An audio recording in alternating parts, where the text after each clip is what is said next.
AITA for exposing my sister and my ex-fiancé at their engagement party after discovering their 2-year secret affair. I always believed that blood was thicker than water, and that my younger sister, Lily, was the one person in this world who would always have my back. But some truths don't just hurt. They completely shatter the reality you've built around yourself. When my fiancé of 4 years, Mark, suddenly ended our engagement out of nowhere, claiming he just needed space to find himself, I was completely broken. I spent months crying myself to sleep, trying to figure out what I did wrong, while Lily sat on the edge of my bed, comforting me and telling me I deserved so much better. But 3 weeks ago, a strange technical glitch on a shared family device uncovered a truth so dark and unsettling that it made my stomach turn. Mark hadn't left me to find himself. He had left me because he had been having a secret, passionate affair with my own sister for the last 2 years of our relationship. They didn't just cheat, they actively calculated a psychological narrative to make me look like the toxic one, so they could come out looking clean. My toxic family told me to keep quiet and take the high road to protect the family name. Instead, I chose to play along, nodded quietly, and waited for the perfect moment to hand them exactly what they earned. I didn't yell.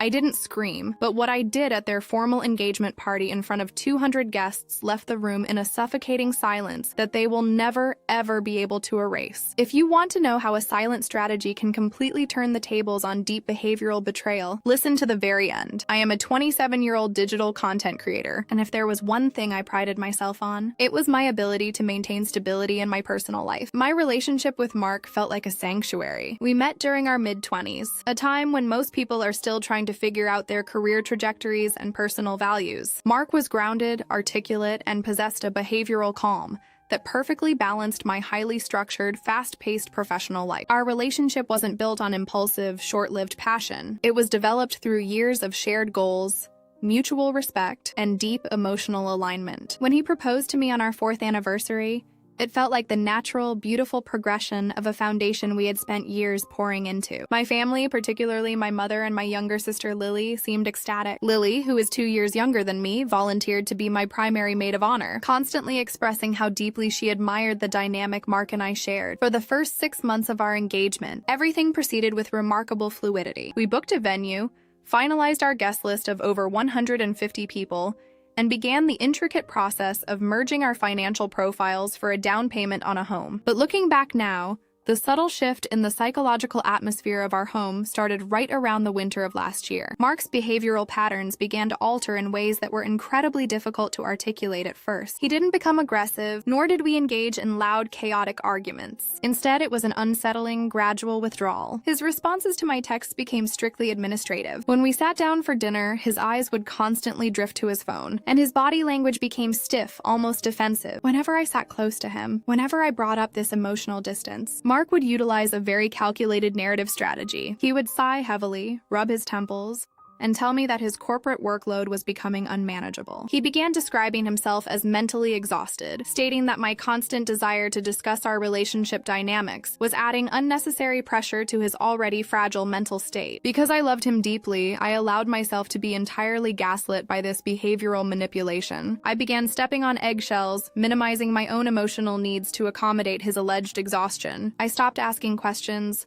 stopped requesting date nights, and instead focused entirely on making our home a quiet, demand-free space for him. My sister Lily was highly present during this period. She would come over to our apartment frequently, often bringing takeout or offering to help me sort through wedding invitations. Whenever Mark was at work, Lily would sit with me on the sofa, listening to me express my deep anxieties about his emotional withdrawal. She would hold my hand, look directly into my eyes with an expression of pure empathetic validation, and say things like, "You are doing everything right. Mark is just going through a deep psychological transition. You need to give him space.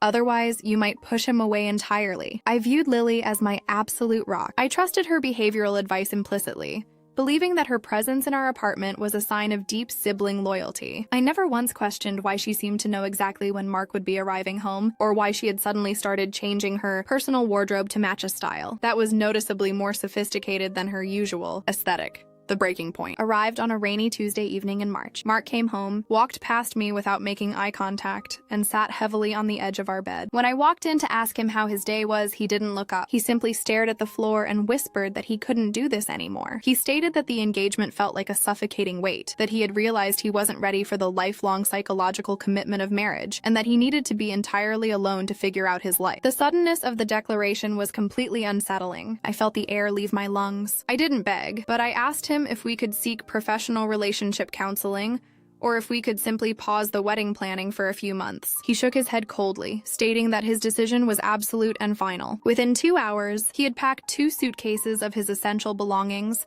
and walked out of the apartment we had shared for 3 years. The next 48 hours were a blur of absolute psychological devastation. I lay in bed, unable to process how a 4-year foundation could disintegrate into absolute nothingness in the span of a single conversation. Lily arrived at my apartment almost immediately after Mark left. She crawled into bed next to me, wrapping her arms around me as I wept. She was fiercely vocal about Mark's behavior, calling his sudden departure an act of ultimate cowardice. She insisted that I delete his number, block him on all social media platforms, and let her handle any future communication regarding the return of his remaining property. If you see his face or read his messages, it will only reset your psychological progress, Lily told me with intense earnestness. Let me be the barrier between you and him. I will protect you from having to deal with his coldness. I felt a profound sense of gratitude for my sister. I handed her the extra key to the apartment, completely unaware that the protective barrier she was building around me wasn't designed to keep Mark out, but rather to keep the truth from getting in.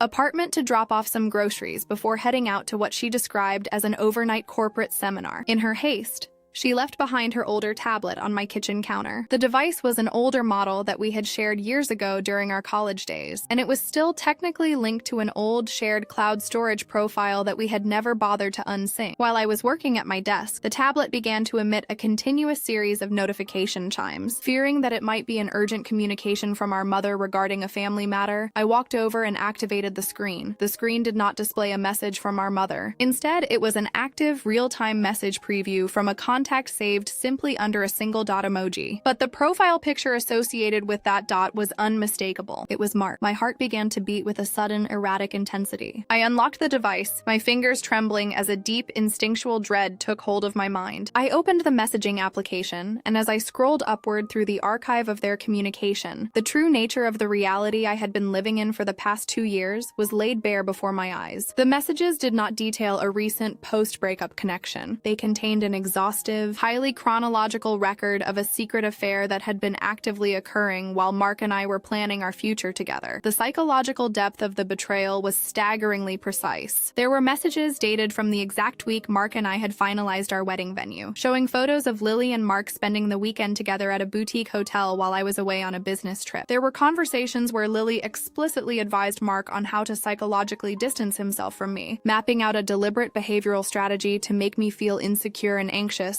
so that when the breakup finally occurred, I would blame myself instead of investigating his fidelity. Lily had written to Mark saying, "If you keep acting stressed about work, she'll stop asking questions. She's too trusting to ever look deeper. Just hold on a little longer until we can be public without looking like the bad guys." I sat on my kitchen floor for hours, the tablet clutched in my hands, reading through the systematic destruction of my sanity. The sister who had held me while I cried, the sister who had told me I deserved better, was the very person who had orchestrated the emotional vacancy in my life. They had discussed our shared apartment, our financial goals, and even joked about how easy it was to manipulate my empathetic nature. The anger that rose within me wasn't loud or chaotic. It was a cold, clarifying focus. I realized that if I confronted Lily or Mark immediately, they would instantly adopt a defensive narrative strategy. They would delete the evidence, gaslight me once again, and convince our parents that I was simply acting out of bitter post-breakup jealousy. I needed to ensure that the truth was preserved exactly as it was. Using my professional digital archiving tools, I systematically exported every single conversation, image and timestamp from the tablet into a secure, encrypted drive. I made multiple backups,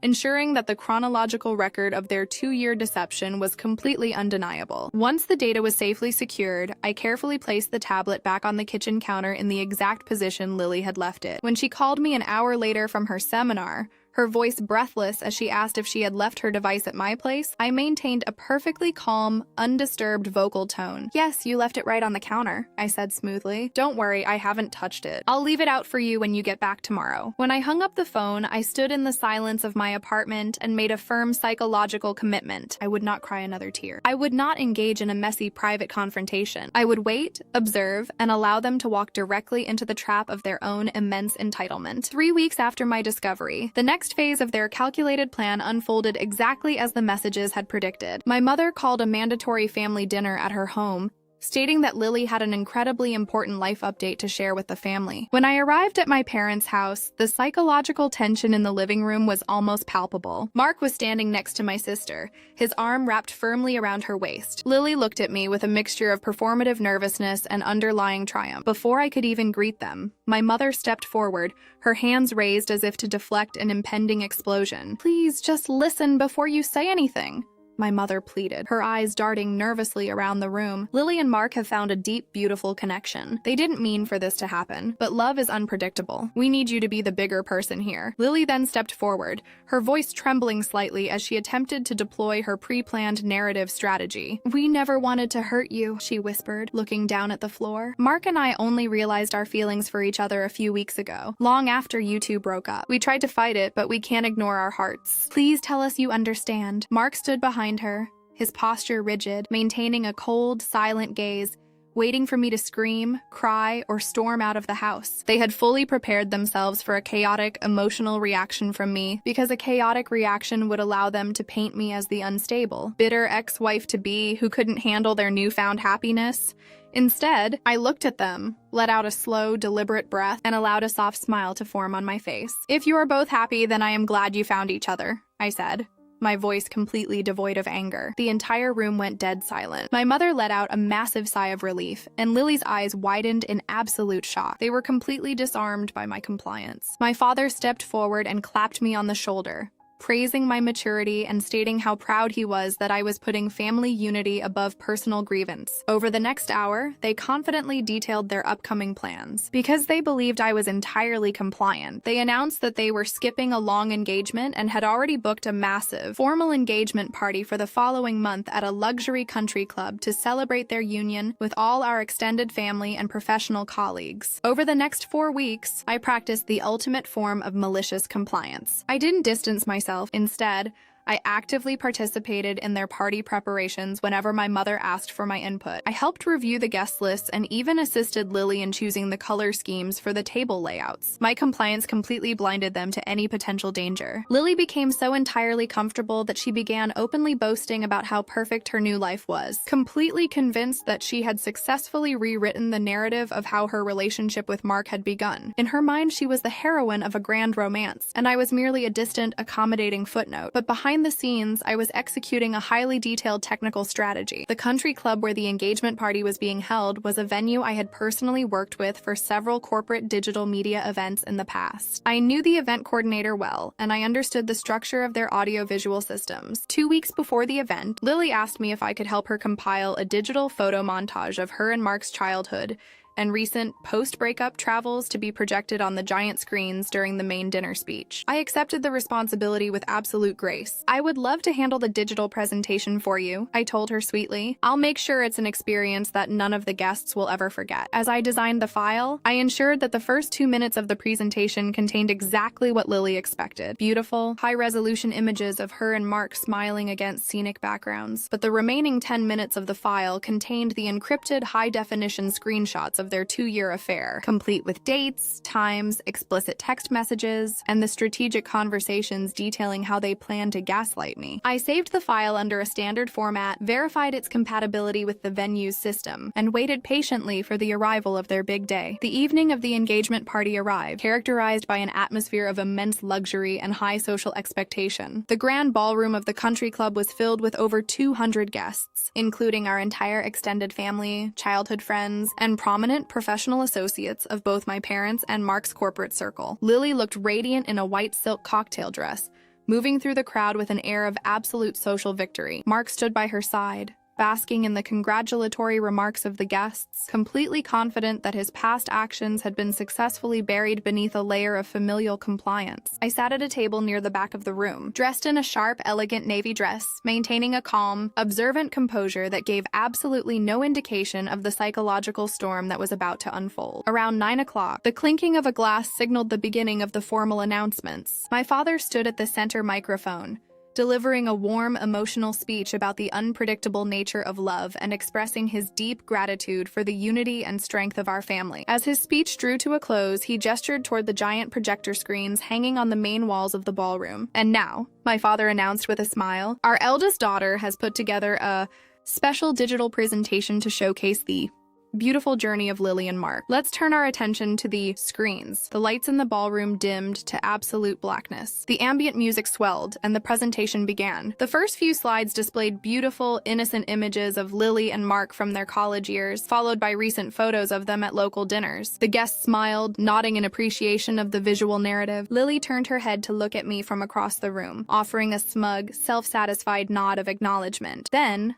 the clock hit the 2-minute mark. The screen did not transition to another vacation photo. Instead, the music cut out entirely, replaced by a profound, unsettling silence. A giant high-definition screenshot filled the screens. It was a text message thread from July of 2024, a full 18 months before Mark and I ended our engagement. The text, written by Lily to Mark, read, "I love when she thinks you're working late. Come over to my place as soon as she falls asleep." She has no idea. A collective gasp rippled through the ballroom, soft at first, like a sudden intake of breath from 200 people simultaneously. Before anyone could process what they were looking at, the screen automatically transitioned to the next slide. It was a photo of Mark and Lily embracing on a beach, clearly time-stamped from the exact weekend Mark had told me he was attending a mandatory corporate retreat. Beneath the photo, the next message thread appeared, displaying Lily's calculated words. "We need to make her feel like she's crazy for questioning you. Just keep telling her she's being insecure. It'll make the breakup so much cleaner when you finally leave." The ballroom descended into an absolute suffocating silence. Nobody moved. Nobody spoke. The only sound was the rhythmic click of the automated presentation as it continuously laid bare the systematic, 2-year psychological manipulation of my life. Slide after slide displayed the raw, undeniable data. Financial logs showing Mark using our shared savings to purchase gifts for Lily, explicit declarations of their secret affair, and the precise behavioral strategies they used to gaslight me into believing I was the toxic partner. I looked across the room at Lily. The color had completely drained from her face. She looked entirely frozen, her mouth slightly open as she stared at the screens in an expression of pure, unadulterated horror. Mark's posture had completely collapsed. He looked around the room frantically, realizing that every prominent professional colleague and family member he knew was actively reading the definitive proof of his absolute lack of integrity. My mother stood up from her chair, her hands shaking as she yelled toward the back of the room, "Turn it off! Somebody turn it off right now." But the venue technician, following the strict digital protocol I had established with him prior to the event, did not interrupt the feed. The presentation ran for its full duration, ensuring that every individual in that room understood the exact depth of the betrayal that had occurred within our family. When the lights finally came back on, the social atmosphere of the ballroom was entirely altered. The congratulatory smiles were gone, replaced by expressions of profound disgust, awkwardness, and shock directed entirely at the couple on the stage. I stood up slowly from my table. I did not yell, I did not gloat, and I did not engage in any form of aggressive vocabulary. I walked calmly down the center aisle of the ballroom, the eyes of 200 guests fixed entirely on me. As I passed my parents' table, my mother looked at me with tears of anger in her eyes, whispering, "How could you do this to your sister? You've completely ruined our family name." I paused, looked directly into her eyes, and spoke in a clear, measured tone that carried through the quiet room. "I didn't ruin the family name," I said softly. "I simply provided the visual assets to show who Lily and Mark truly are. I am done playing the role of the compliant victim to protect people who spent 2 years destroying my sanity." I walked out of the ballroom, the heavy double doors closing quietly behind me. The cool night air felt incredibly liberating against my skin. I walked to my car, placed my keys in the ignition, and drove away from the country club without looking back. That night, I systematically blocked my toxic parents, my sister, and my ex-fiancé on every single communication channel. I moved my remaining digital files, finalized my independent financial accounts, and chose to completely cut off the toxicity that had defined my family dynamic for so long. The road ahead of me was entirely clear, built not on an illusion of loyalty, but on the absolute foundation of my own self-respect, independence, and peace of mind.